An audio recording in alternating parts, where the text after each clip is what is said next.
Boa noite, pessoal. Que bom poder estar aqui para prosear com vocês nesta noite quente da capital goiana. Pessoal, aqui tá muito quente, mas é muito quente mesmo. E hoje estarei recebendo aqui o professor Mylon Ligon, né, para prosearmos sobre queer ou não queer, corpos estranhos à luz da sexualidade. Oi, Pedro, tudo bem? Que bom que você está aqui, Pedro. Saudade de você. Muita saudade de você mesmo. Então, entre na live, pessoal. Fique aqui conosco.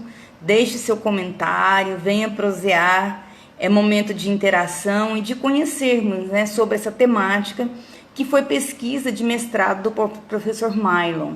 Né? Vamos entrando aí. Esperar um pouquinho para o professor Mylon também entrar, né, para começarmos a nossa prosa.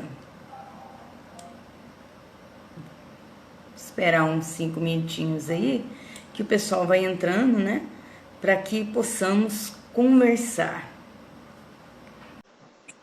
Olá, boa noite. Tudo bem? Tudo bem? Aqui tá tudo bem, graças a Deus. O seu som tá um pouco baixo. Meu som tá um pouco baixo. Agora melhorou. Não sei se é porque você estava longe. Fala de novo. Agora tá melhor? Tá um pouco baixo ainda, mas vamos ver o que o pessoal vai falando a respeito do seu som, certo? Pessoal, então, o professor Mylon já chegou aqui, eu quero dar as boas-vindas para ele, agradecê-lo pelo convite aceito, né, de estar aqui conosco nessa live, de prosearmos um pouquinho a respeito de um tema diferente, né, dentro da área da informação. Nós estamos caminhando um pouco para a área da comunicação também, é informação, mas é comunicação. E antes de começarmos tudo, eu quero propor para o professor Mylon para que nós façamos juntos a audiodescrição, porque há pessoas com deficiência visual que acessam as lives depois. Então, eu estou fazendo a audiodescrição. Eu vou fazer a minha e depois você faz a sua. Né? Então, Legal. pessoal, meu nome é Keila, eu sou a mulher de pele branca, de estatura mediana, cabelos pretos curtos ao ombro, estou usando um brinco de argolas grandes, batom vermelho, uma camiseta preta. Ao fundo eu tenho algumas plantas, né, uma parede branca com um painel e algumas plantas. À minha direita, no superior tem uma samambaia e embaixo, tanto do meu lado direito como esquerdo, tenho 2 espadas de São Jorge e alguns livros na estante e uma jiboia. Então, estou assim, bem protegida, gente. E professor Mylon pode ficar à vontade para fazer sua audiodescrição. Boa noite, pessoal. Eu sou o professor Mylon. Eu sou uma pessoa de pele parda. Eu tenho cabelos curtos, levemente encaracolado no topete, então tenho um topetinho. Eu uso óculos arredondados pretos. Eu tô vestido uma camisa de gola polo cinza com alguns detalhes em branco. A parede atrás de mim é uma parede lisa com alguma gradação de luz, com luzes em tons diferentes, digamos assim, mas é uma parede lisa na cor creme. Isso. Muito obrigada. O seu som realmente está muito baixo. Pessoal, se vocês estão conseguindo ouvir o professor Mylon, deixa um comentário aí pra gente, só para que a gente tenha noção Por realmente favor. de som. Tá ok? É porque eu pensei que era o suporte, o lugar em que ele estava seguro, mas eu troquei para ficar mais próximo e pelo visto não. Então, Tá bem baixo mesmo o seu som. aqui eu tô no limite.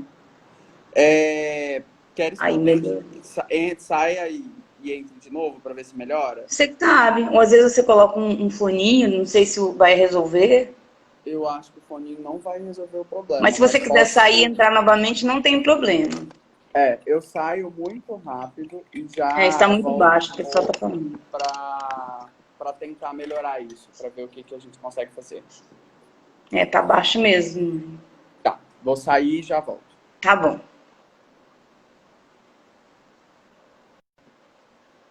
Isso. Vamos esperar então, né, um minutinho até ele ajustar a questão do som. Enquanto isso, a gente pode ir conversando entre nós aqui, o pessoal que já entrou, né, sei lá, isso. O som dele realmente estava muito baixo, mas ele já foi providenciar a questão do som, um foninho, alguma coisa assim, para melhorar, né, a qualidade do som, tá? Vou esperar só ele entrar.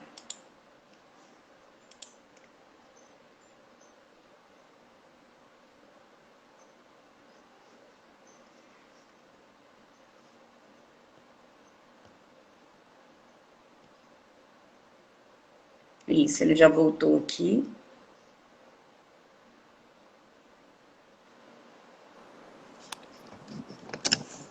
Agora tem uma melhora? Ah, significativa. Muito, muito boa. Então, pessoal, esse é o professor Mylon, né, Ligon, e eu vou estar lendo um mini currículo dele, né, e depois nós teremos um momento cultural.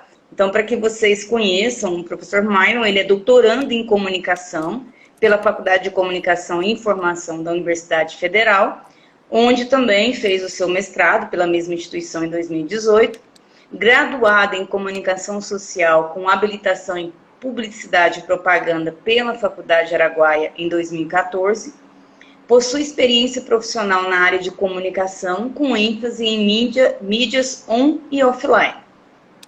Atuou como professor do curso de graduação em Relações Públicas da Universidade Federal de Goiás e atua principalmente nos temas de subjetividade, sujeito e modernidade, corpo, sexualidade, comunicação, cinema, novos mercados e redes sociais. E um dos temas, né, desse que ele trabalha é a nossa live de hoje, que é a questão da sexualidade, do corpo, a modernidade, o sujeito, né, Mário? É tudo um pouquinho de tudo. Sim. E antes do professor Mylon, né, assim, começar a falar a respeito do queer ou não queer, eu tenho aquele momento cultural com vocês. E hoje eu vou ler a respeito de Carlos Drummond de Andrade, José, né, que foi publicado originalmente em 1942, uma coletânea de poesias dele. Então vamos lá. José. E agora, José? A festa acabou, a luz apagou, o povo sumiu, a noite esfriou. E agora, José? E agora você? Você que é sem nome, que zomba dos outros, você que faz versos, que ama, protesta? E agora, José? Está sem mulher, está sem discurso, está sem carinho, já não pode beber, já não pode fumar, cuspir não pode, a noite esfriou, o dia não veio, o bonde não veio, o riso não veio a utopia e tudo acabou, e tudo fugiu, e tudo mofou. E agora, José? E agora, José? Sua doce palavra, seu instante de febre, sua gula e jejum, sua biblioteca, sua lavra de ouro, seu terno de vidro, sua incoerência, seu ódio. E agora? Com a chave na mão, quer abrir a porta. Não existe porta. Quer morrer no mar? O mar secou. Quer ir para Minas? Minas não há mais. José, e agora? Se você gritasse, se você gemesse, se você tocasse a valsa vienense, se você dormisse, se você cansasse, se você morresse, mas você não morre, você é duro, José. Sozinho no escuro, qual bicho do mato, sem teogonia, sem parede nua para se encostar, sem cavalo preto para fugir a galope, você marcha, José. José, para onde? Então esta é a poesia de Carlos Drummond de Andrade, para revelar um pouco da solidão do homem da cidade. Então, e agora eu deixo a partir do José, para onde que o José vai? E agora, José? E agora, José, vamos falar sobre o queer ou não queer, né? O que que é isso? O que que as pessoas vão querer saber sobre Que esses corpos é essa estranhos, coisa? né? Vamos lá. Primeiro, muito obrigado pelo convite. É um convite que eu fiquei muito feliz, inclusive porque e aí a gente trabalha junto já há algum tempo, então as nossas agendas elas são sempre tão conturbadas, tão complicadas e todas essas coisas, mas no fim a gente conseguiu encontrar um espaço aí para que isso acontecesse. E eu fico muito feliz porque isso acontece, porque esse espaço existe, porque você lida com esse projeto e a gente sabe o quanto é difícil lidar com projetos de extensão, lidar com ciência, lidar com divulgação científica, porque são coisas que requerem muito esforço. Então, primeiro, obrigado por fazer isso para o mundo. Essa é uma coisa importante que precisa ser feita. Falar sobre as pesquisas, sobre a ciência, como que ela é produzida. E segundo, obrigado pelo convite. É sempre um prazer muito grande falar sobre essas coisas, porque esses são temas, são temáticas específicas que elas não são muito conversadas. E ao não serem muito conversadas, surgem sempre uma série de interpretações que podem ser erradas em alguma medida. E essas interpretações, elas não são erradas, elas não são interpretações erradas porque as pessoas querem ter uma interpretação errada. Em alguns casos são porque as pessoas não sabem. E aí esse é um ponto importante. Mas vamos lá, para a gente entender como que eu cheguei nesse espaço, como que eu cheguei nesse lugar. Um ponto muito importante para a gente, desde o começo da minha pesquisa, e uma coisa que me incomodava, assim, é porque existem certas pessoas, no que diz respeito à sexualidade, que elas não se enquadram na sociedade. É como se essas pessoas não tivessem lugar. O que é um ponto importante, ou o que eu quero dizer com isso? Existem certas pessoas que elas não são nem homens e nem mulheres. E elas não querem ser nem homens e nem mulheres. Então elas ficam ali no entremeio entre as duas coisas. Há algum tempo atrás, até meados mais ou menos da década de 70, era muito claro na nossa sociedade, isso é coisa de homem, isso é coisa de mulher. E isso era muito delimitado. Depois de 1970, com o surgimento do feminismo, do movimento gay, essas coisas deram umas borradas. Borradas no sentido de que não há mais um limite muito claro entre isso é coisa de homem e isso é coisa de mulher. Ainda bem. Por que ainda bem? Porque até mais ou menos até 40, e aí isso começa em 40 mais ou menos e vai evoluindo em alguma medida, as mulheres não votavam porque votar não era coisa de mulher. As mulheres não viajavam porque viajar não era coisa de mulher, por exemplo, para você ter uma ideia. E aí acontecem outras coisas, a exemplo da roupa. Tem sido muito comum a gente ver homens vestindo saia ou usando batom, usando lip tint, que é uma espécie de batom, enfim. E o ponto importante é que existem sujeitos que levam isso ao extremo e que eles estão lá naquela posição de sujeito, naquele momento. Isso não define necessariamente aquilo pelo qual ele se interessa sexualmente, mas é uma forma de vida, de comportamento, de performance desses sujeitos ante a sociedade. Então, eles borram essas duas coisas. Exemplo claro disso. Há algum tempo atrás, estourou na mídia nacional uma moça que hoje se define como mulher trans, mas que na época não se definia como mulher trans, que chama Lineker. A Lineker, ela surge na mídia cantando de turbante, batom, brinco, vestido e se identificando como homem, naquele momento, naquele contexto específico para aquela pessoa. E o que ela faz? Ela borra essas margens do que é ser homem e do que é ser mulher. Porque essas pessoas elas não querem ser entendidas, em alguns casos, como homens ou como mulheres. Elas querem viver exatamente nesse entremeio. Porque não há uma necessidade específica de se viver como homem ou como mulher. Vou dar um outro exemplo, e esse é um exemplo que ele é muito interessante. Em Israel ou Irã, agora me falhou aqui, mas num desses dois países, quando uma pessoa se identifica como um sujeito gay nesses países, essas pessoas se submetem por conta da família, por conta da religião, por conta da cultura daquele lugar, a uma cirurgia de mudança de sexo. Sério. Por quê? Nesse país, especificamente, não há uma conjuntura dessas pessoas viverem no entremeio. Certo? Então, elas precisam ser ou homens ou mulheres. Qual que é o problema disso? Qual que é a conjuntura problemática disso? Porque as pessoas, algumas delas, para viverem as suas sexualidades, ela precisa passar por um processo cirúrgico. E ao passar por esse processo cirúrgico, ela chega lá do outro lado e não tem como ela voltar. Esse é o principal problema. Por isso que, quando se trata de pessoas trans, que vão fazer o processo operatório e tudo, ela precisa passar por toda uma avaliação médica, um acompanhamento psicológico durante muito tempo. No México, só para finalizar os exemplos, tem as MUSHs. MUSH, escreve M-U-C-H-E-S. As MUSHs são conhecidas no México como o terceiro gênero. É uma categoria específica de pessoas que tem, inclusive, banheiros próprios, tem toda uma forma de separação diferente, uma vida diferente, e que elas não são consideradas nem homens nem mulheres.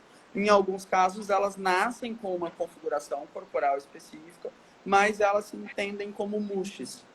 E aí esse é um ponto importante. E isso também acontecia com os índios no Brasil.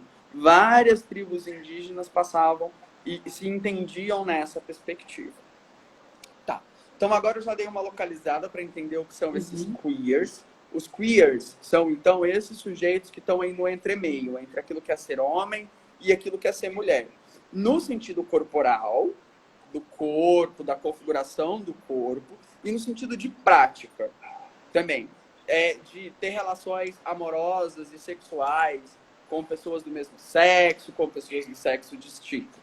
Mylon, mas isso é uma grande safadeza.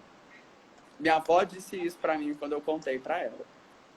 Mylon, isso é uma grande safadeza. E aí eu fiquei, gente, tudo foi por água abaixo. O que é que minha avó pensa de mim? Porque o que passou na cabeça dela foi que o que eu queria, na verdade, era dizer, olha, vamos todo mundo ficar com todo mundo, beijar todo mundo, transar com todo mundo e todas essas coisas e vamos fazer a bagunça acontecer. Mas não é bem assim. Ou pelo menos não é essa a intenção. Qual que é a nossa grande questão? Nós somos criados em todas as conjunturas para ser ou corpos homens ou corpos mulheres. Esse é um ponto. Essa é a regra. A maioria das pessoas são assim. Em todo caso, existem exceções. E essas exceções são números expressivos na nossa sociedade. Essas exceções, elas não são exceções por escolha própria. A pessoa não escolhe aquilo. Ela simplesmente nasce. Essa é uma coisa controversa. Se nasce, se aprende, todas essas coisas. Mas essas exceções, elas não podem ser nunca excluídas. A gente vai fazer o quê? Vai matar essas pessoas?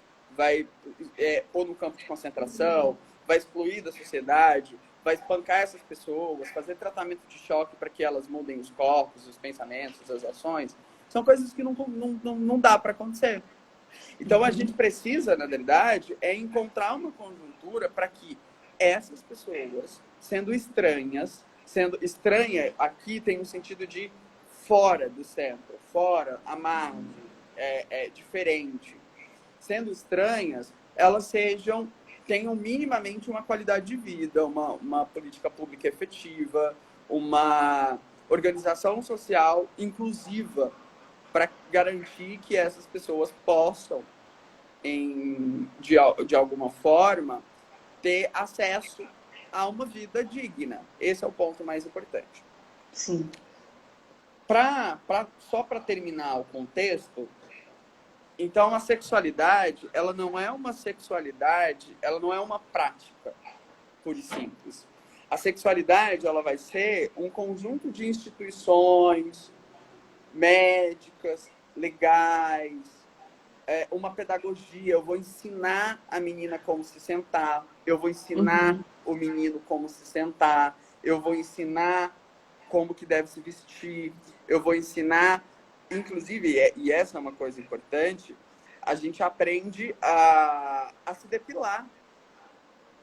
Por que a gente tem que aprender a se depilar? Essa é uma coisa meio assim, do tipo, você precisa meio que aprender a se depilar, sendo homem ou sendo mulher. Quando assim é mulher, essa pressão recai com ainda mais pressão. E são aprendizados que você fica, isso faz sentido? Por que eu tenho que aprender essas coisas? Por que eu tenho que fazer isso? E aí a grande questão é, não é que você tenha que fazer ou não tenha que fazer. A grande questão é a gente reparar nessas práticas e a partir do momento que a gente repara nessas práticas, percebe essas práticas, possa escolhê-las de bom grado, fazer ou não fazer. Certo? O que não se pode é exercer uma pressão sobre isso. E aí, sendo a sexualidade um conjunto de discursos, leis, práticas, instituições, ela é aprendida. Então, nós aprendemos as nossas sexualidades. Nós aprendemos as nossas sexualidades. E aí, quando eu digo, isso é de menino, isso é de menina, eu impeço, por exemplo, que o menino, criança, brinque de boneca. Mylon, o menino tem que brincar de boneca e o menino vai ser gay porque brincou de boneca? Não, não tem nada a ver uma relação, uma coisa com a outra. Mas se você ensina uma criança a brincar de boneca, por exemplo, as meninas não são cuidadosas porque brincam de boneca. Se eu ensinar o menino a brincar de boneca, ele vai ser cuidadoso também. Se eu ensino o menino que ele tem que lavar a louça e dou fogãozinho e panelinha para o menino brincar com aquilo, para aprender a fazer comida, o menino vai sair de casa com 18 anos e vai comer alguma coisa além de miojo. E ele vai valorizar o trabalho da própria mãe. Percebe como são certas instâncias? E são instâncias aprendidas. E aí, por fim, isso é tão forte, mas tão forte, que a linguagem, ela não é descritiva, ela é performativa. Ela, ao invés dela descrever uma coisa, ela invoca essa coisa.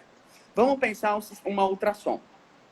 Hoje isso é muito moderno, assim, as mães fazem ultrassom quase mensal para ver como está o feto e todas essas coisas, ver como está o bebê. E aí, quando isso acontece, uma das primeiras coisas que as mães perguntam e que os pais e que os médicos respondem é menino ou é menina? Essa é uma coisa importante. Embora isso tenha mudado um pouquinho com o chá revelação, porque o chá revelação é uma coisa meio controversa.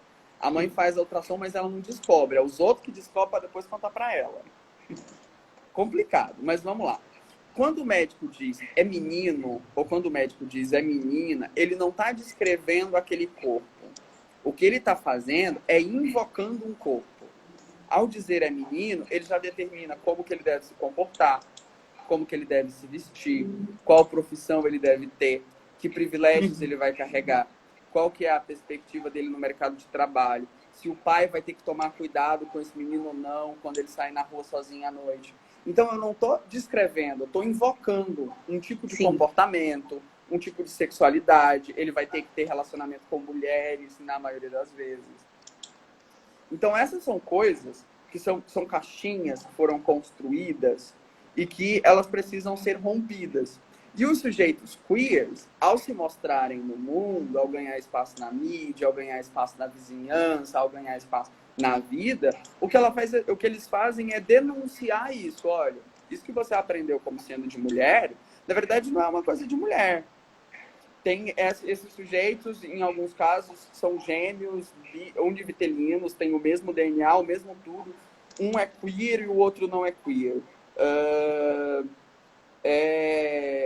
Pode acontecer também de terem tido a mesma criação e um é e o outro não é.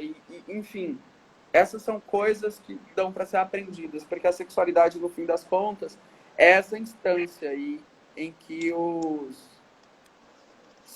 é criado pela linguagem, construído culturalmente, construído a partir das relações entre os sujeitos e outros sujeitos na sociedade.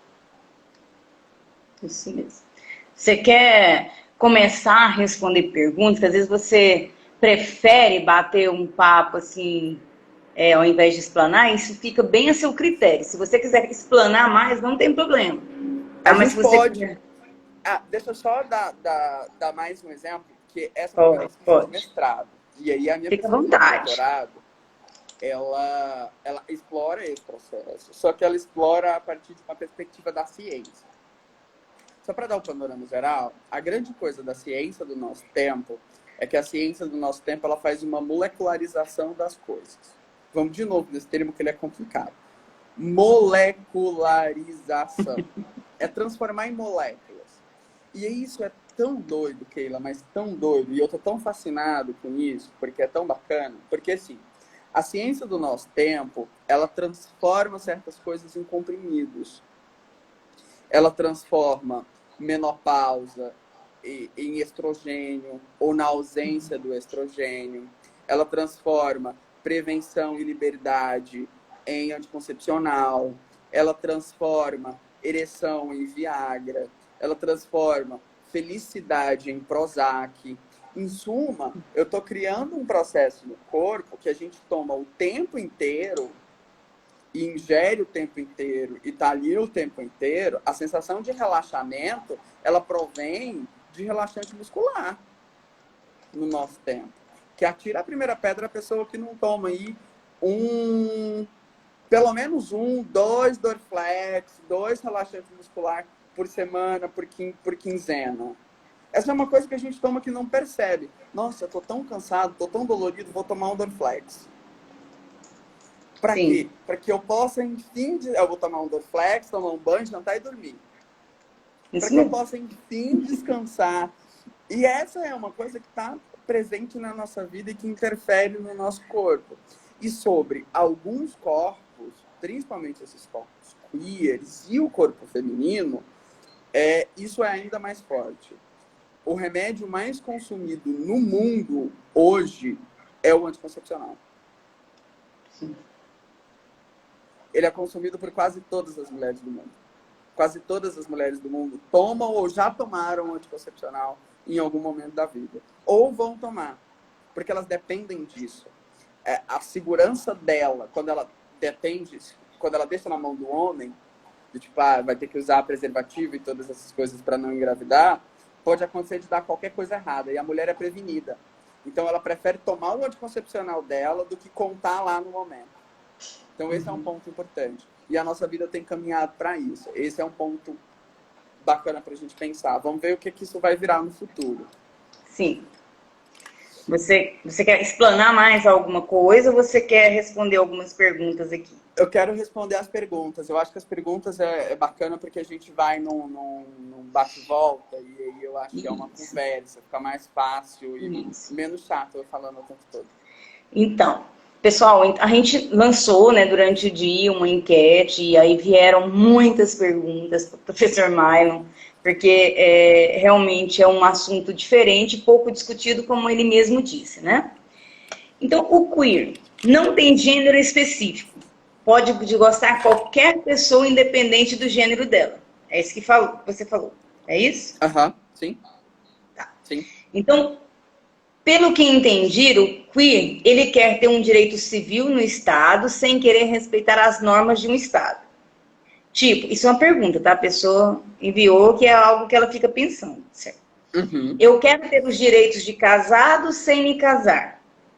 E olhando assim, é bem distante da ideia de esquerda, que geralmente é quem defende os LGBTQI+, sobre o Estado. Porque isso seria mais perto de uma ideia de direita, um cidadão forte, ou até uma ideia de anarquista. Você entendeu o que ele falou? Sim. Então você quer comente aí? Vamos lá. Vamos primeiro num ponto importante. O direito ele é pautado e, inclusive, é o direito que define a nossa sexualidade. Certo? Parte da nossa sexualidade ela é definida a partir do direito. Então, o direito, as leis, a instituição direito, ela é pautada também numa estratégia de controle. Certo? O casamento, ele nada mais é do que um dispositivo de aliança, um dispositivo econômico. Eu preciso juntar 2 rendas para poder comprar, financiar a minha casa, a minha vida. Porque se um morrer, o outro paga. Esse é um ponto importante. Porque o direito, ele também é sacana. Esse é um ponto importante. E é o direito que determina categorias específicas. Certo? Como? Nylon, como? O nosso documento civil, até pouquíssimo tempo atrás, ele tinha determinado, obrigatório, que a pessoa se identificasse como masculino ou feminino. Sim. Certo?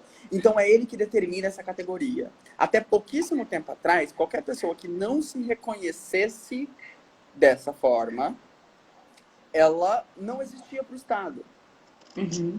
Por isso que essas pessoas, elas, por exemplo, deixavam de ir no médico. Por que elas deixavam de ir no médico? Porque para ir no médico, ela precisava ter um documento de identificação. E aí o Sim. corpo dela era um corpo trans, por exemplo. Ela tinha rosto de mulher, cabelo de mulher, corpo de mulher e tudo. E aí o nome dela no documento era um nome masculino.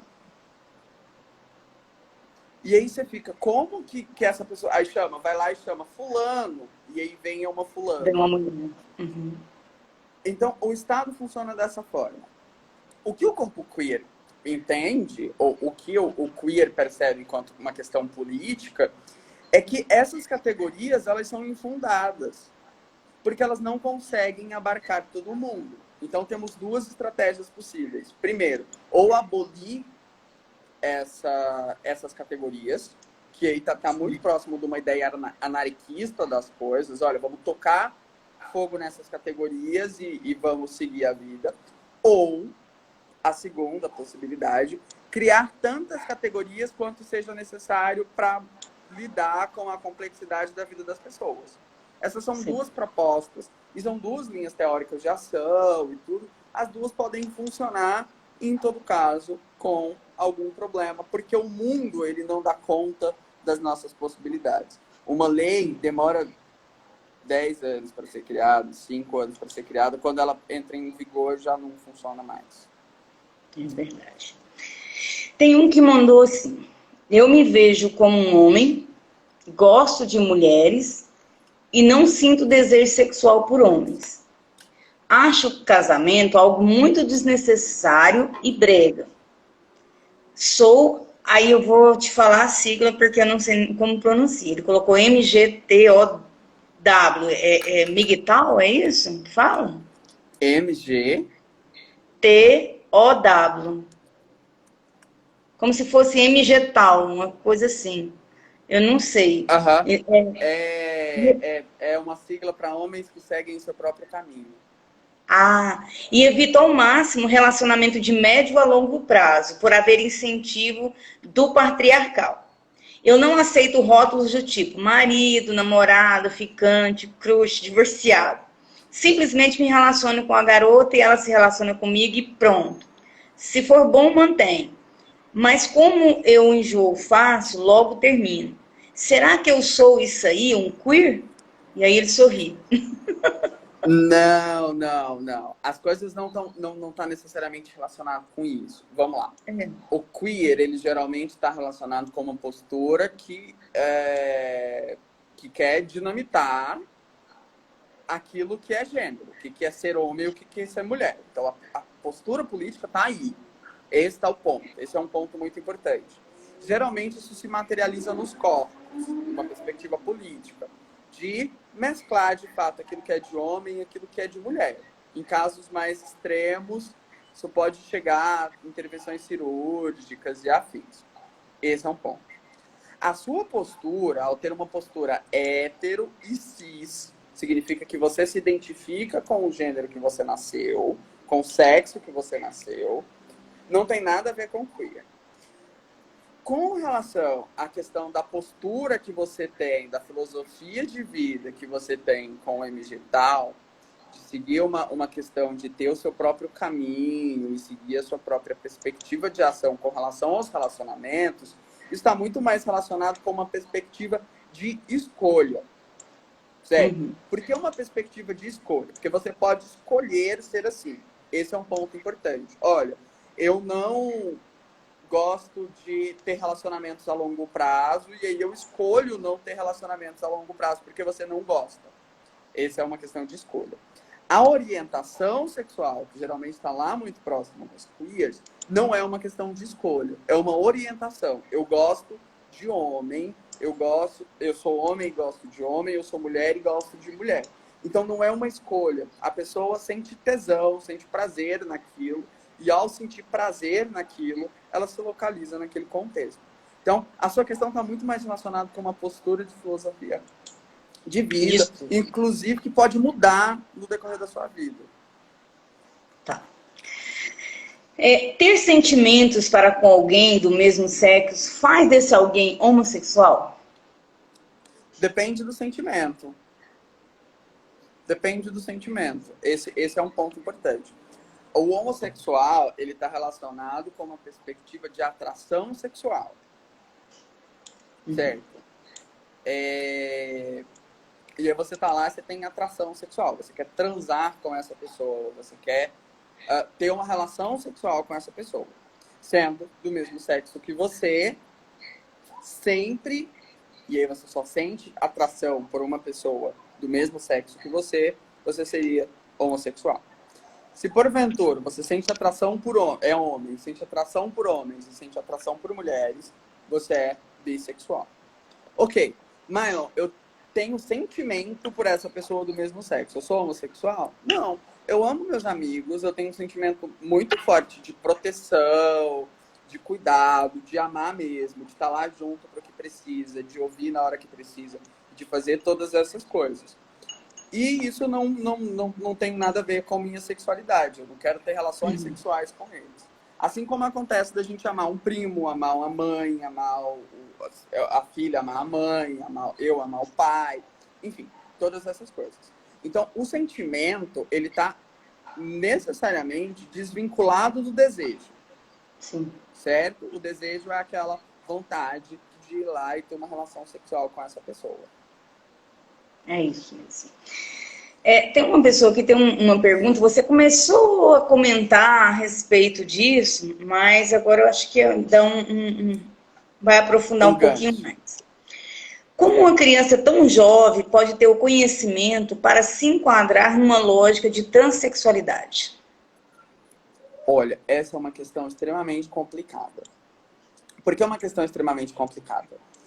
A transexualidade, ela é categorizada como disforia de gênero, certo? O que é essa disforia de gênero? É um processo em que essa pessoa sofre física, emocionalmente, em todas as instâncias, porque ela não consegue se localizar naquele corpo, ela não consegue se perceber naquele corpo, ela não consegue se entender naquele corpo. Para crianças que são muito jovens, ela não vai muito crianças, muito pequenas, elas não vão conseguir entender isso, de dizer, olha, eu sou uma criança trans. Isso é muito raro de acontecer, embora já seja possível. O ponto importante aqui é que essa conjuntura toda faz com que essa criança sofra. E uma mãe sabe quando uma criança sofre. Esse é um ponto importante. Nesses casos específicos, quando a mãe percebe o sofrimento do filho, eu acho que nada mais justo, ou uma possibilidade, um caminho possível, é que essa mãe busque uma ajuda especializada. Essa ajuda especializada, ela vai conseguir descobrir essas coisas, entender a conjuntura dessa criança e encaminhar essa criança para um lugar mais prudente, para um atendimento mais prudente. No Brasil, ainda bem, a gente tem o SUS, em que boa parte desses procedimentos acontecem, desde o atendimento até o próprio procedimento cirúrgico, certo? Então, buscar o CAPS da região, do bairro, para aquelas pessoas que possuem o plano de saúde, buscar atendimento no plano de saúde, ter atendimento para isso e tudo. E aí esse é um ponto importante.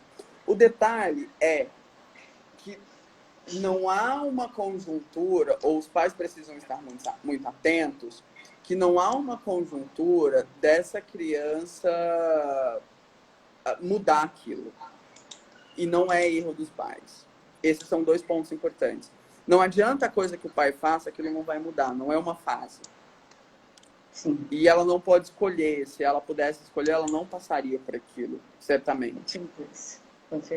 E também não é culpa dos pais. Os pais às vezes se sentem culpados, ficam, onde foi que eu errei, como que vão me ver na rua, e todas essas coisas, e eles acabam renegando os filhos. E esses filhos já foram renegados por todo mundo na rua. ele precisa encontrar amparo, pelo menos em casa. Isso é muito importante para a saúde mental dessas crianças, sobretudo. Sim. Então, buscar essa ajuda especializada pode ser o primeiro caminho. Não tem como eu dizer, olha, são essas e essas as características que vão definir uma pessoa trans. Isso não existe. Cada pessoa responde a isso de uma forma. A ajuda especializada é sempre o melhor caminho. O SUS fornece isso. Não deixem seus filhos sofrendo em casa ou levem ele para uma sessão de alguma coisa que vai curar, que vai resolver, ou bata na criança porque ela escolheu ser aquilo. Não adianta. E você também não é culpado. Esse é um ponto importante. Ninguém tem culpa. As coisas aconteceram e aí a gente precisa só encontrar os melhores caminhos possíveis para isso. Não é um caminho fácil para os pais, né? Porque a gente Sim. tem uma estrutura, vivemos uma estrutura social muito diferente, e isso aí é o que você está dizendo aqui, é esse queer, né? É o diferente dentro dessa estrutura familiar tradicional, e os pais se sentem inseguros, né? Fica Sim. pensando aonde que está a minha culpa nisso, né? O que eu Esse, fiz para receber esse castigo? Como eu trabalho com sim, pessoa com deficiência, é bem isso que os pais pensam também. Quando vem sim. algo fora do padrão, o que eu fiz para merecer isso? Por que Deus me castigou desta forma? Né? Isso não é um castigo, né? É uma forma de vida também, de vivência. Né? A pessoa não veio daquele jeito, porque ela falou assim, eu quero vir assim, fora do padrão. Né? Não é desta forma. E aí é um ponto também que se tornou muito importante para mim depois de fazer pesquisas sobre é o seguinte: a gente precisa também, os pais também precisam de ajuda, certo? Esses pais eles também precisam de ajuda para lidar com essas coisas. Sim, com Nem certeza. sempre, e aí eu ponho nem sempre com muitas aspas, esses pais são assim porque querem, certo? O pai também não quer, na maioria dos casos, que aquilo aconteça. O que ele quer é proteger o filho. Esse é um instinto mais maternal, talvez mais brutal de todas as coisas. O pai ele quer sempre proteger o filho e ele sabe que o filho vai sofrer. Então, o que ele pensa? E aí, essa é uma interpretação minha das coisas. O que ele pensa? Olha, eu vou resolver para que meu filho não seja assim, para que ele não sofra. Uhum. Entende? E aí ele acaba tomando atitudes extremadas, criando problemas que são ainda maiores. Então, os pais também precisam desse tempo, os pais precisam mudar suas perspectivas, porque eles também foram criados assim. Com Eles foram certeza. criados com cada um na sua caixinha, isso é de homem, isso é de mulher, isso é de homem, isso é de mulher. Meu avô não usa rosa. Porque ele diz que, vô, por que você não usa rosa? Porque eu não gosto. Por que você não gosta? Não sei não. Quero ensinar. E não usa. E não tem quem faça ele usar, sabe? No início eu ficava, nossa, vou arrumar uma briga. Meu avô é homofóbico. Eu falei, não, cara, ele só não gosta de rosa. Porque ele foi ensinado a não gostar de rosa. Ele sente a masculinidade dele ferida com isso. E o que eu posso fazer é aconselhá-lo. A única coisa que eu posso fazer é aconselhá-lo e dizer, olha, não é assim, você pode usar, que não vai fazer diferença nenhuma, e que isso não interfere na sua vida, e esse é um ponto importante, o fato de você não gostar de rosa não significa que outras pessoas, inclusive eu, não devam gostar de rosas. Ele não tô nem aí porque você vai vestir, eu não visto, você pode vestir o que você quiser. Entende? Então essas coisas, para ele faz diferença, sabe? E aí ele, desde que ele respeite os outros, tá ótimo. Uhum. A Natina tá falando que o avô dela usa e ama rosa, né? E isso Sim, realmente é questão de preconceito mesmo. O que as cores têm a ver com isso, né? É como se sim, as cores tivessem sexualidade, gênero, né? sim. Tem uma questão aqui, vamos ver se o tempo permite, mas é como a militância LGBTQI+, procura articular questões de gênero e diversidade com pautas sociais.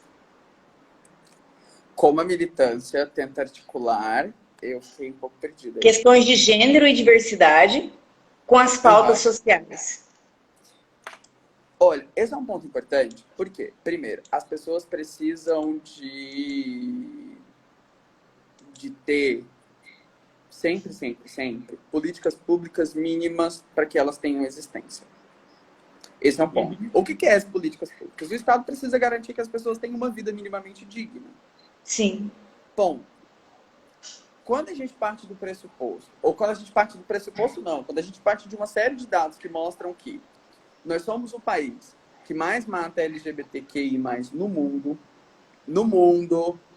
quando nós somos o país que a taxa de vida média de travestis e transexuais é de 35 anos, enquanto a média do restante das pessoas é de quase 70, quando a gente parte de dados que mostram que são raríssimos os casos, inclusive isso vira notícia, da primeira mulher trans a ser professora, a ter doutorado, sempre a primeira, sempre a inaugural, assim.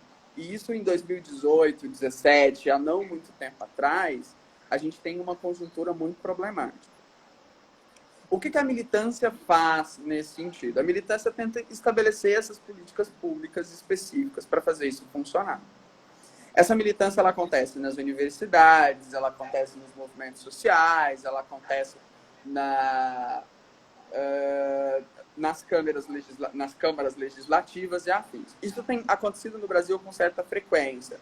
A gente tem visto a criminalização da homofobia, que foi encabeçada pelo senador Eliseu Neto. A gente tem visto o... Gente, eu esqueci o nome do moço. O esposo do Glenn Grindelwald, do The Intercept, David alguma coisa, com uma bancada coletiva na LERJ, a Assembleia Legislativa do Estado do Rio de Janeiro. A gente tem visto surgimento de outras bancadas, agora está surgindo em Belém do Pará a bancada das Manas. Então, são algumas ações específicas que a organização dessas pessoas, da sociedade civil, tem criado uma conjuntura para dar condições de vida para essas pessoas.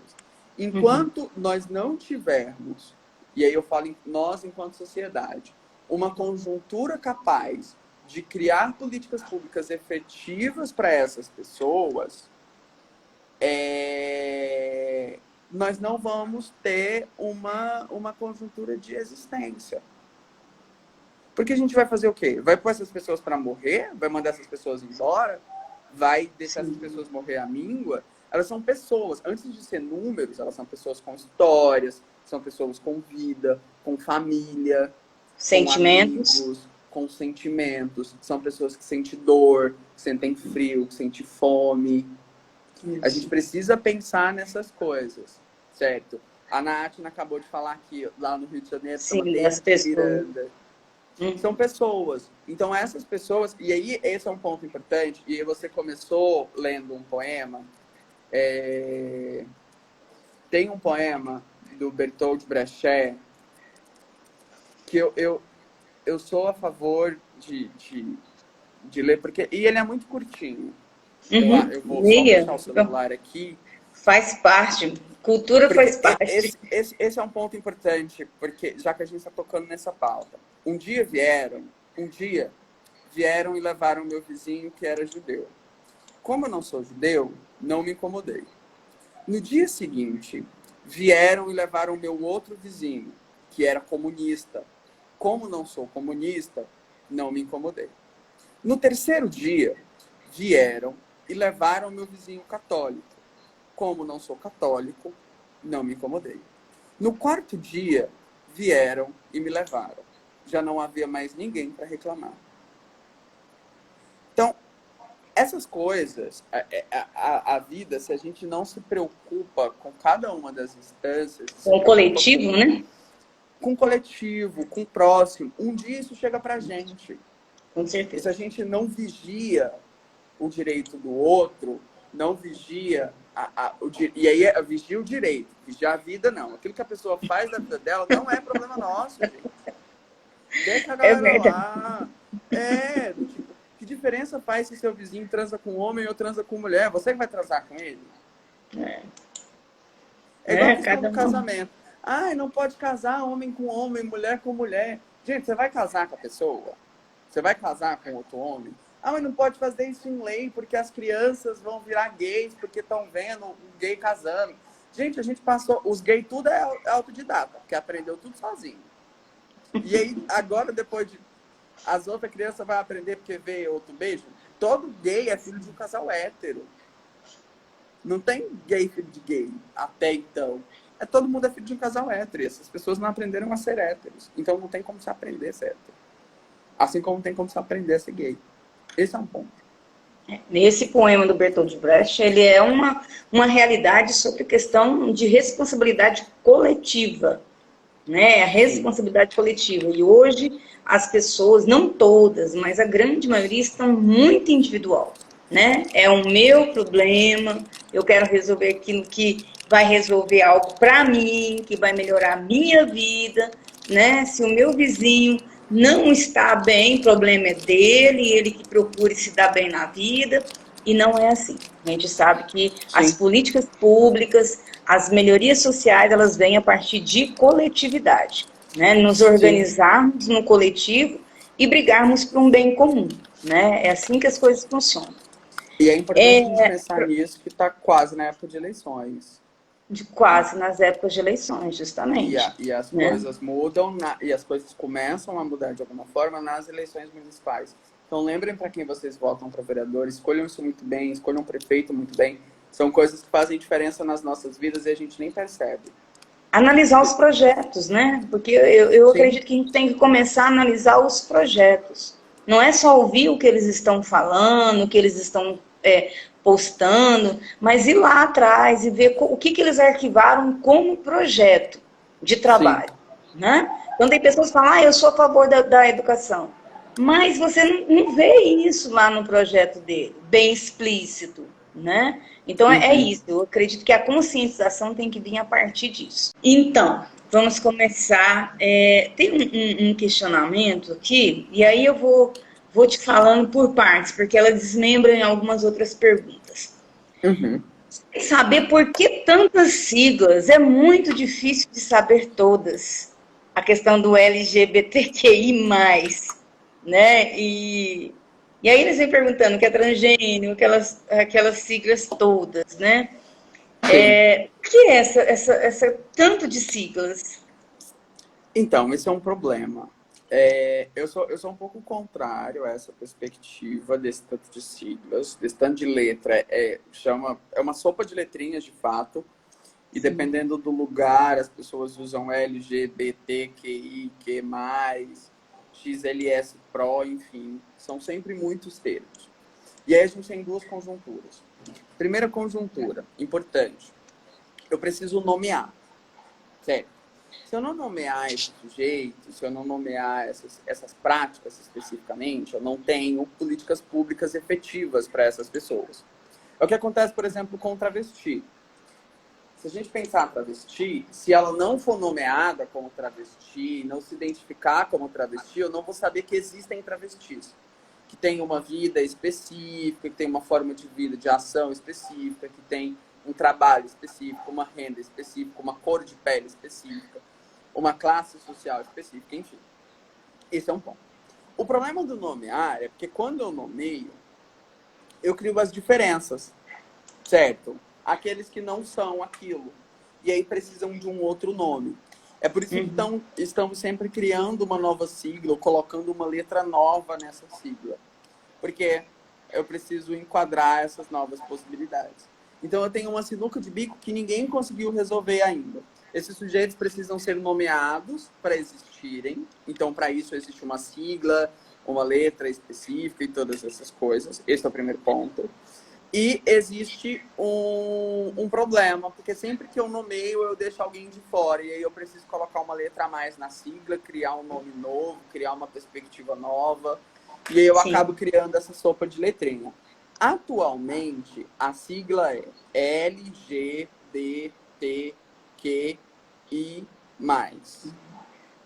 Certo?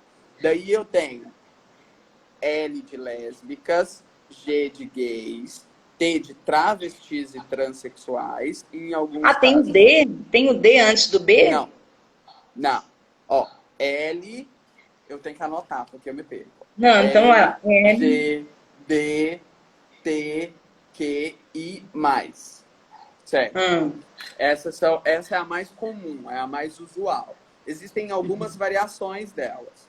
O L é de lésbica, o G é de gay, o B é de bissexual, o T é de travestis e transexuais.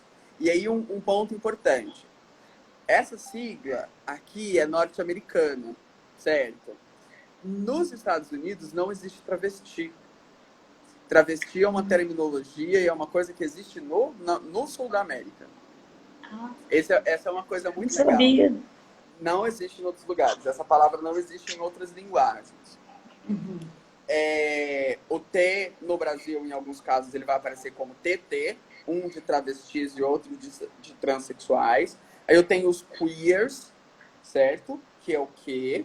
Eu tenho o I de intersexual. Esse é um ponto importante, a gente pode falar sobre eles mais à frente. Tem uma pergunta a respeito. Eu tenho o mais, que o mais é aí aquele que vier depois. Entende? Entendi. A minha postura política sobre essa questão dessa sigla, e aí é uma postura política, o discurso é sempre político, eu prefiro não utilizá-la. Por quê? O meu texto que eu produzi em 2018, ele já está vencido com relação à sigla. Ou deveria estar vencido com relação à sigla, porque a sigla de 2018 não é a mesma de hoje. E aí, para eu não datar muito os meus textos, eu prefiro usar uma coisa que é muito legal, que chama sexualidades polimorfas. Essa é sexualidade diferente. Qualquer tipo de sexualidade, qualquer tipo de prática de qualquer tipo de sexualidade que não seja necessariamente uma sexualidade hétero, normativa. E aí eu já resolvo o meu problema. Mas é uma postura política minha. Quer dizer que essa postura está certa ou está errada? Não. Quer dizer que é uma postura política minha. Entendi. Aí, você falando do I, aqui tem uma pergunta: o que é intersexo? Intersexo. Os sujeitos intersexos são alguns sujeitos que acontecem na nossa sociedade. Eu estou tentando encontrar o número. Tá. Intersexos. O sujeito intersexo, e aí ele é um ponto importante para a gente, porque é o seguinte: o sujeito intersexo é aquele antigo sujeito chamado de hermafrodita. Certo? Tá. O que é esse hermafrodita? Eles são sujeitos que eles têm o órgão sexual dele, às vezes é duplo, dele ter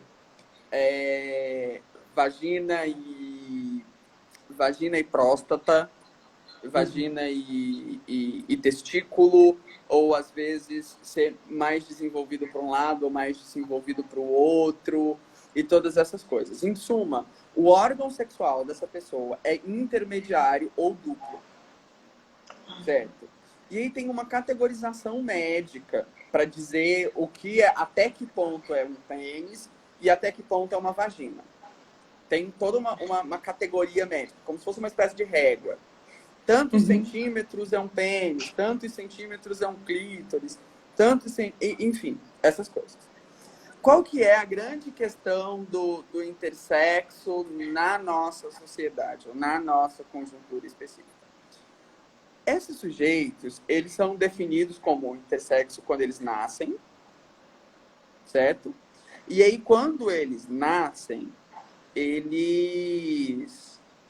o médico olha para a genitália dessa criança e aí o médico faz ela passar por uma cirurgia. O médico vai lá e arruma, certo? Com base na interpretação dele, ele vai lá e faz uma cirurgia reparadora, digamos. É isso que vai aparecer. Altera, né? Exatamente. E aí ele não sabe como que os hormônios dessa criança vão se desenvolver, como que a mentalidade dessa criança vai se desenvolver e todas essas coisas. Antes, isso era meio que obrigatório por lei, o médico precisava fazer isso. Hoje ele já passa por um processo de autorização paterna, já passa por um processo de esperar e a criança tomar uma medicação que retarda o crescimento para que ela decida aquilo que ela quer ser, ou para que pelo menos se espere como que essa criança vai se comportar com relação a isso. Esse é um ponto importante. Talvez a criança não precisa definir, dizer, olha, eu sou homem ou eu sou mulher. Ela, às vezes, pode Você entende o comportamento da criança com base que ela vai crescendo. E aí você percebe para que caminho que a criança está andando, se para um caminho mais homem ou para um caminho mais mulher. Mas o intersexo é exatamente essas coisas. Tem um Entendi. filme, e aí já que a gente está aqui, muito, muito, muito legal, chama XXY. XXY. Isso, exatamente. XXY. Ele tem disponível na Netflix, inclusive. Ele é um filme de 2007, argentino, muito bonito. Uhum. Muito, muito, muito bonito, muito bonito. Ele conta isso de um jeito muito bonito. É uma criança que tem essa conjuntura. E aí, um detalhe importante, tem uma síndrome também que chama XXY, certo? Essa síndrome é o DNA da pessoa, porque a gente ou é XX ou XY, né? Isso. XX define um sexo, XY define outro sexo. Existe uma síndrome e existe uma série de pessoas no mundo com essa síndrome que tem o DNA XXY. É por isso que a gente sabe que não é uma escolha. Ela nasceu com aquele DNA. O DNA não tem como ser mudado. Eu vi aqui a questão da síndrome aqui.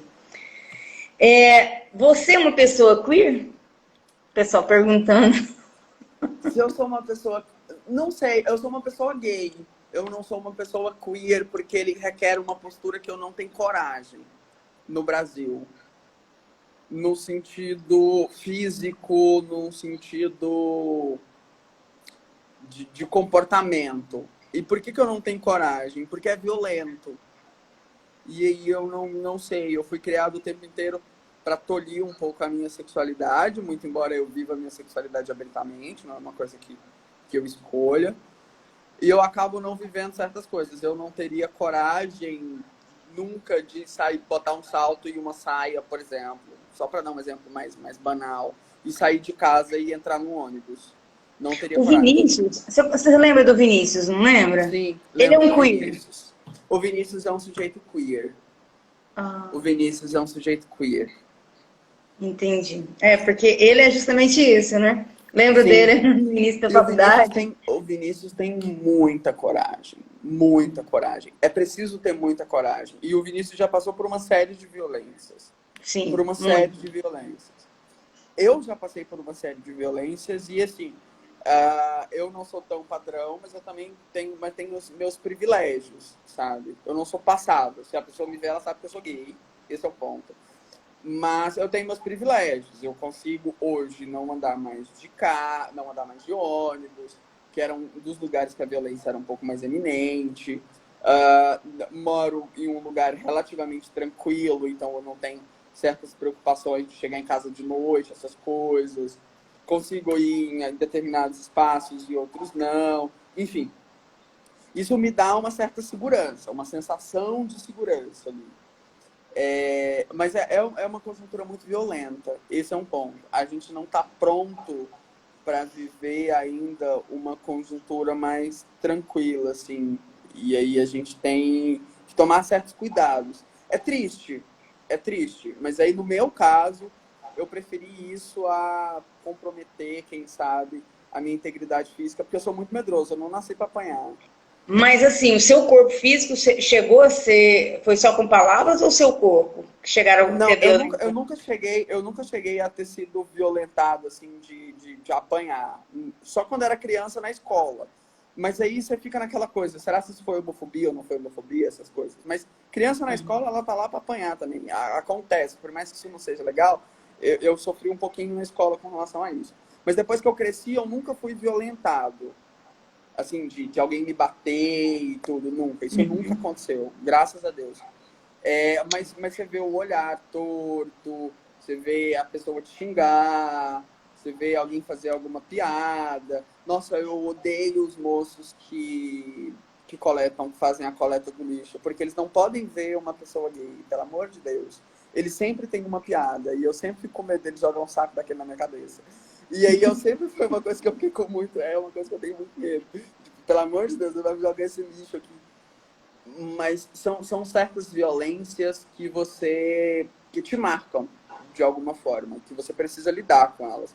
Por isso que é um ponto bacana. Se você vê uma pessoa gay, geralmente, se for possível, abraça ela, porque pode ser que ela tenha sofrido naquele dia. O Vinícius é realmente um sofreu Qualquer... bastante, né? Sim, No corpo mesmo, né? O corpo dele foi violentado, né? sim, E foi um momento muito triste. Ele expôs, né? Ele colocou isso nas redes sociais e nos ônibus, né? Eu lembro algumas vezes, logo no início, há muito tempo atrás, e às vezes eu pegava um ônibus junto com o Vinícius e eu via as pessoas fazendo chacota dele, rindo por detrás, né? Fazendo as sim. brincadeiras sem graças. E isso realmente, dentro do ônibus, eu acredito que é um lugar muito violento para o diferente, O né? Não ônibus é somente complicado para o diferente em todas as para o instâncias. diferente de uma forma geral. Seja pessoa com deficiência, seja uma pessoa, né, homossexual, queer, qualquer uma dessas diferenças das diversidades. Foi diferente, saiu do padrão, dentro do ônibus é muito complicado. E sabe qual que é o grande problema? E essa é uma coisa que ela é uma coisa que eu fico pensando. Isso sempre me marca muito, que é o seguinte: as crianças, todas elas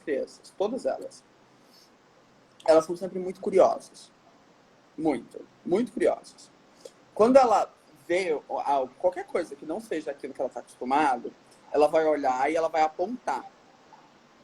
Na maioria dos casos em que isso acontece, a mãe, ao invés de olhar e conversar com a pessoa para quem ela apontou, olhar para quem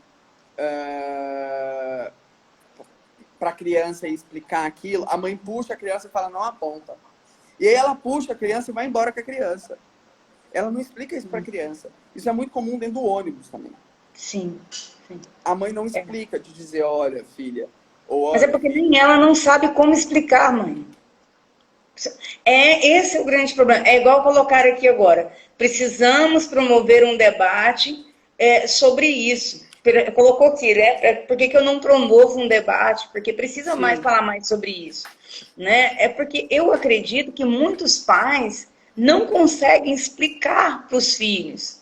Porque eles já têm um preconceito. Você mas entendeu? E eles não Keila, conseguem passar isso.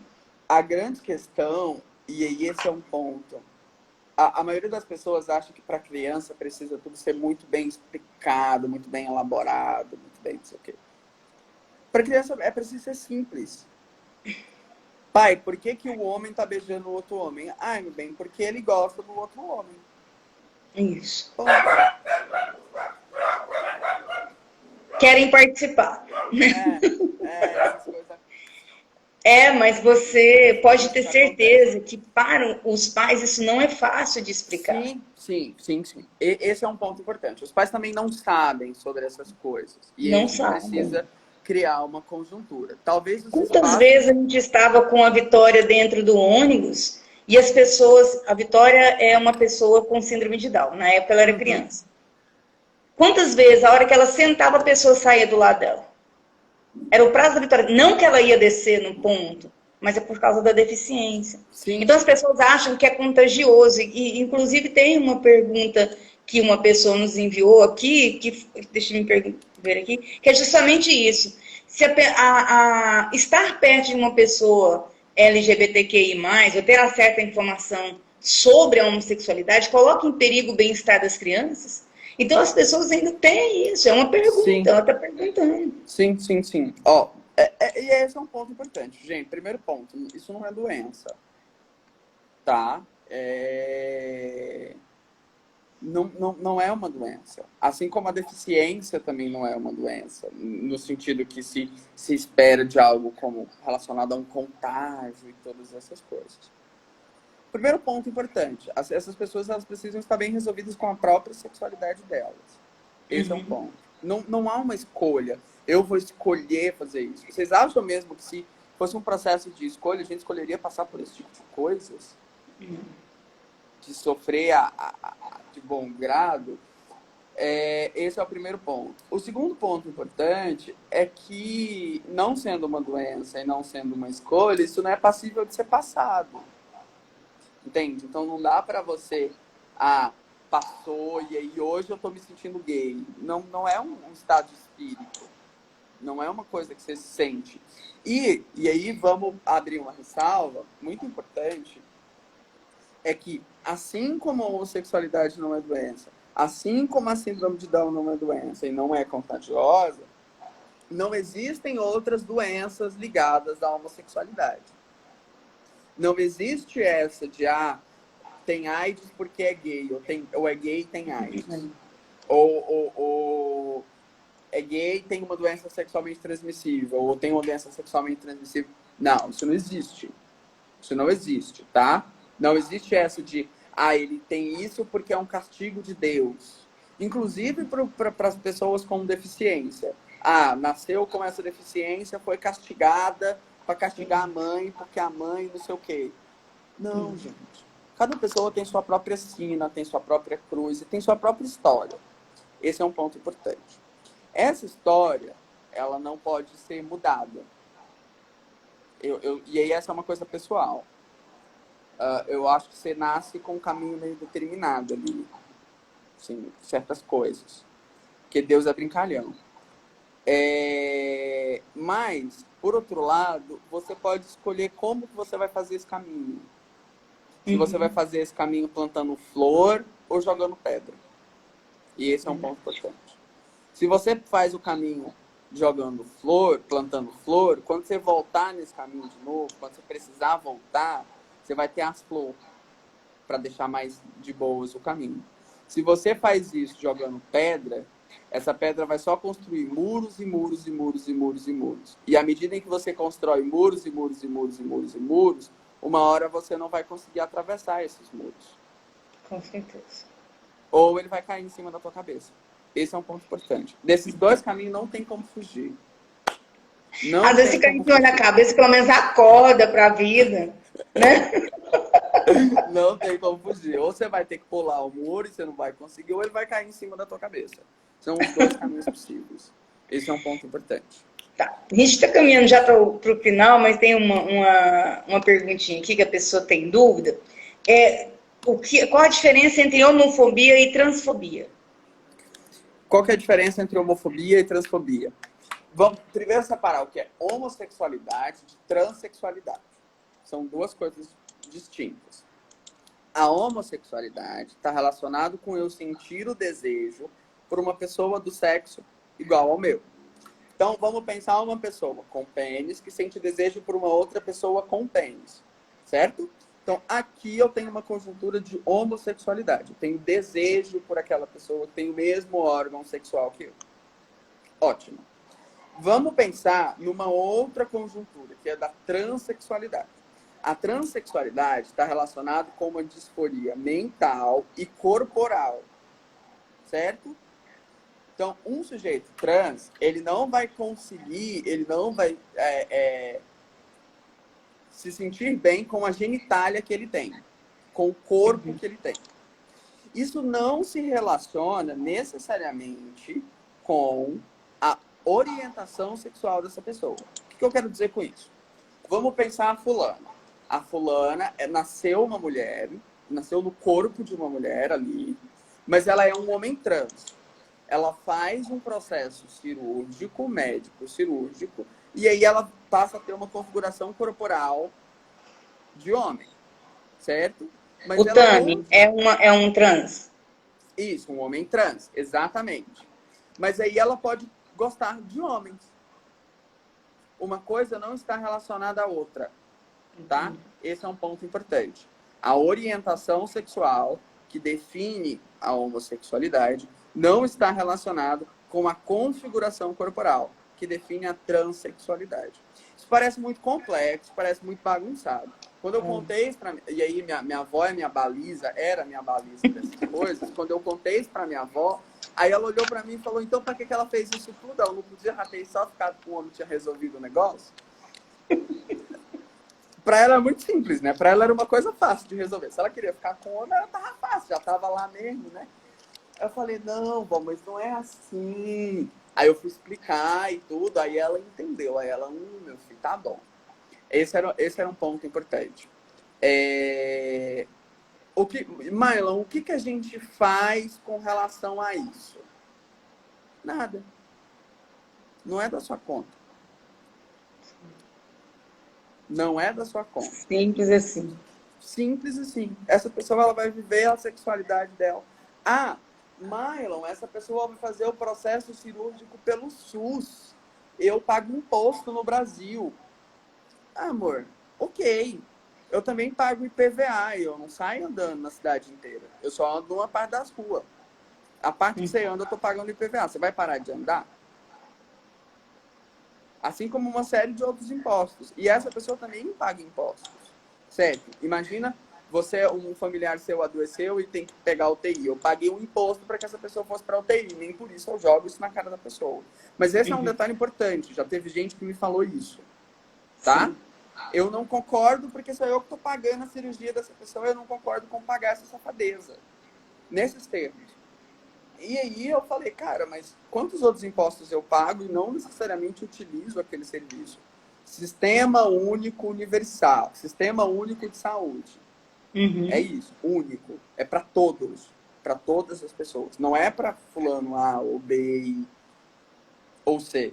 Não.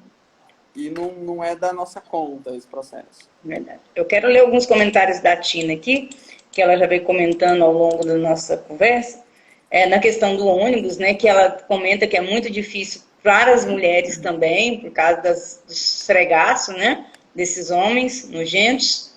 E a questão, né, das pessoas com deficiência, das pessoas que são diferentes, né, ela coloca que é muito mais fácil puxar do que explicar, e ela sente, né, que é fácil explicar, né, não vê dificuldade em naturalizar isso para a filha dela, diferente das amigas que têm muita dificuldade, né.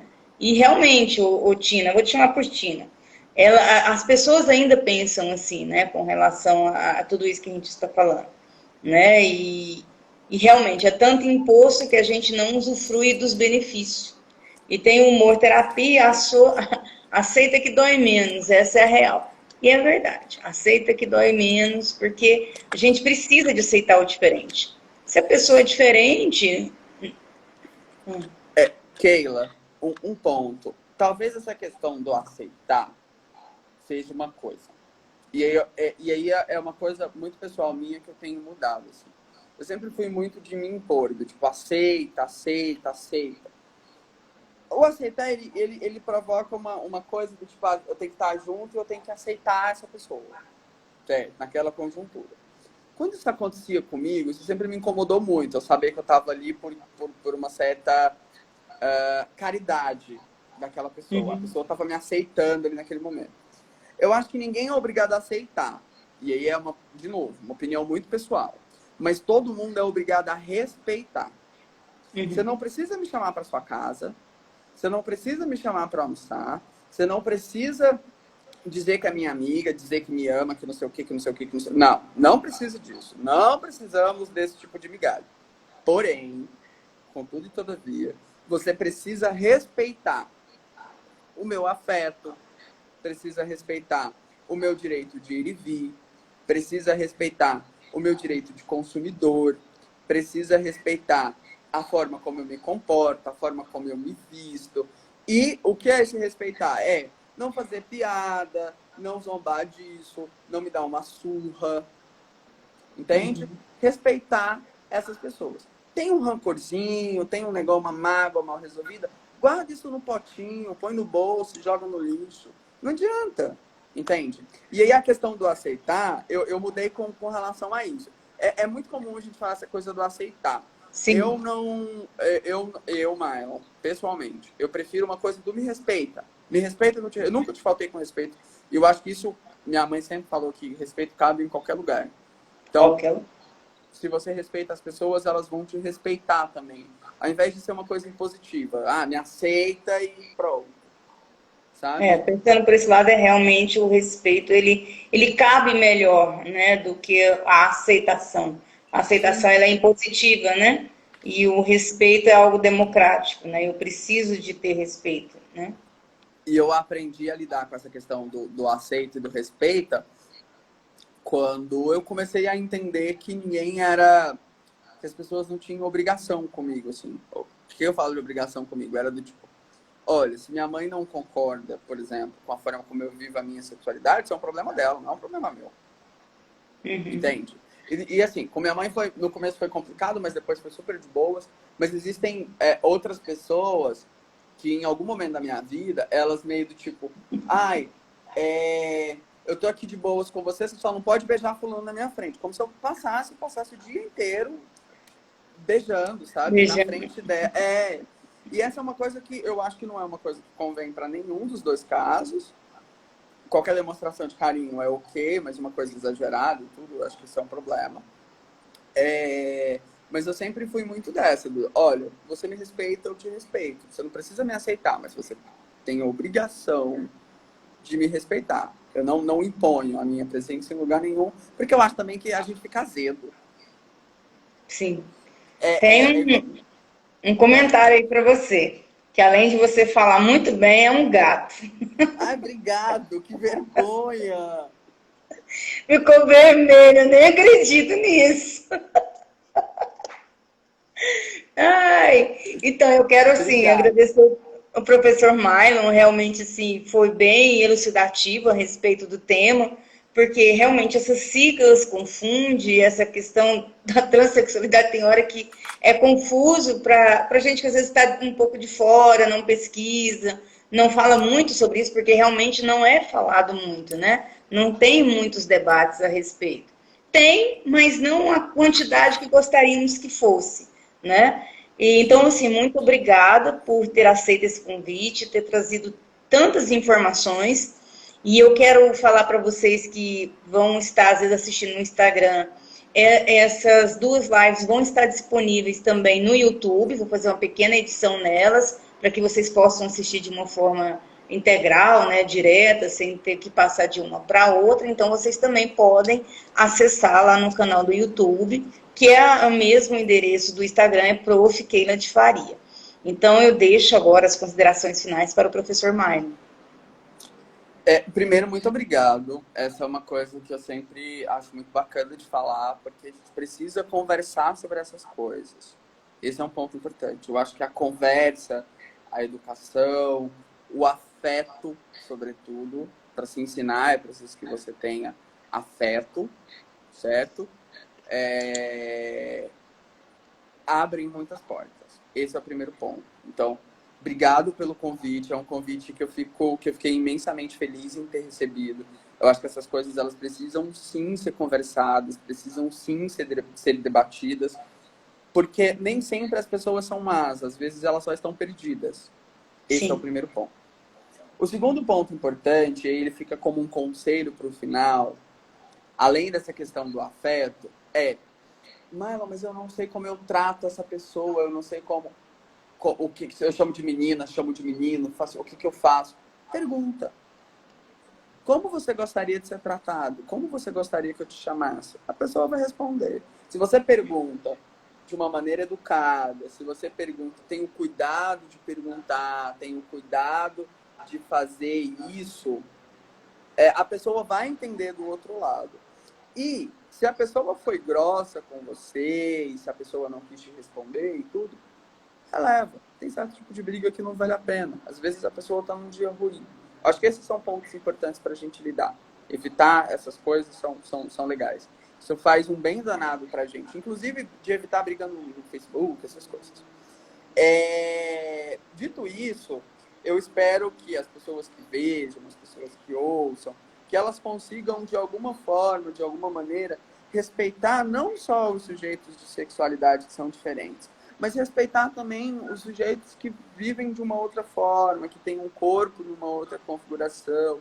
A pessoa é mais gorda, a pessoa é mais magra, a pessoa é mais alta, a pessoa é mais baixa, a pessoa tem o dente maior, tem o dente menor. Enfim, todas essas coisas são características de cada um. E se você tem uma dessas características,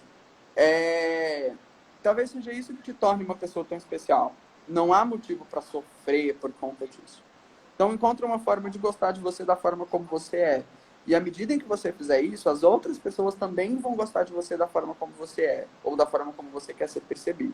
Isso é importante. Então, Deus não comete erros, e o seu corpinho está aí desse jeito, sua vida, sua sexualidade, enfim, eles estão aí porque eles foram colocados aí de alguma forma. Faça o caminho plantando flores, isso é importante pra gente. Eu quero ler mais alguns últimos comentários que estão aqui. A Liliane dizendo que está com saudade de você, né? Ai, beijo, Lili. A Humor Terapia está falando assim, professora, promova um debate sobre esse assunto no Facebook com mais pessoas. Eu acredito que depois a gente pode pensar isso, eu vou conversar com o professor Mylon, a gente às vezes organiza isso, e podemos sim, porque eu faço algumas lives também no Facebook, sabe? Alguns webinars, com temas diferentes, e eu acredito que é um tema bacana para a gente estar levando sim para o Facebook.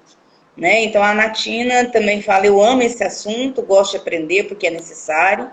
Exato, nem sempre é maldade, muita é falta de informação, né? Eu chamo de meu bem, amorei, e aí ela solta o sorriso. E está tudo bem, porque é com carinho, não é nem feminino e nem masculino. É isso aí, são carinhos, sentimentos, e eu quero agradecer a vocês que estiveram aqui conosco até este momento final. Agradeço, né, o carinho de vocês estarem proseando, conversando, porque a intenção é justamente essa, é conversar tanto com o professor Mylon quanto com vocês. Então, um grande beijo e até uma próxima. Um beijo. Tchau. Beijo, gente. Tchau, tchau. Até uma próxima.